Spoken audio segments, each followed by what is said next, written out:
আসসালামু আলাইকুম রহমতুল্লাহ। আমি সাইফুদ্দিন ইয়াহিয়া আন্তর্জাতিক ইসলামী বিশ্ববিদ্যালয়ে পিএইচডি গবেষণা করছি। আপনারা ইতোমধ্যেই শুনেছেন যে বাংলাদেশে ছাত্র রাজনীতির একটা নতুন প্যারাডাইম শিফট, সেটা হচ্ছে গুপ্ত। এই প্যারাডাইম শিফটের এই জায়গায় নিজেকে নিয়ে যখন চিন্তা করতে থাকলাম, তখন মনে হলো যে সত্যি তো আমিও কি গুপ্ত ছিলাম এরকম। যে আমাকে যখন র্যাব গ্রেপ্তার করলো, তারপরে র্যাবের অফিসে তো মানে প্রায় একদিন, দুই দেড় দিন আর কি, রাত্রে থেকে পরের দিন দুপুর পর্যন্ত মূলত গুমই ছিলাম।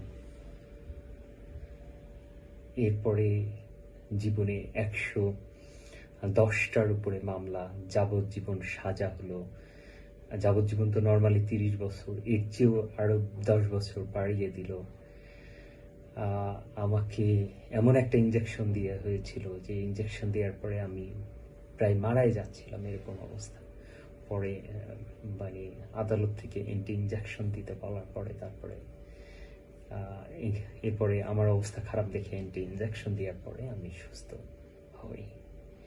ডাক্তার আমাকে ভয় দেখিয়েছিল কুঁচকে যাবে শরীর, তারপরে অল্প দিনই মারা যাব,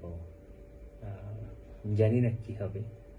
জীবন মৃত্যু মালিক, বিশ্বাস করি আল্লাহ।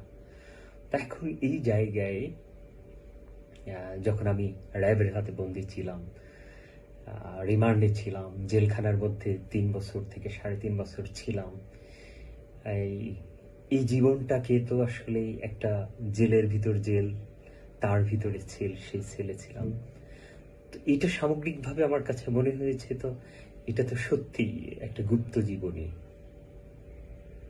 যদিও মৃত্যুর মুখোমুখি ক্রস ফায়ারের জন্য নিয়ে যাওয়া হয়েছে, দাঁড় করানো হয়েছে, মাইক্রো খুলে দেওয়া হয়েছে, তো মানে ওই ক্রস ফায়ার গুলো তো আসলে গোপনেই হয়।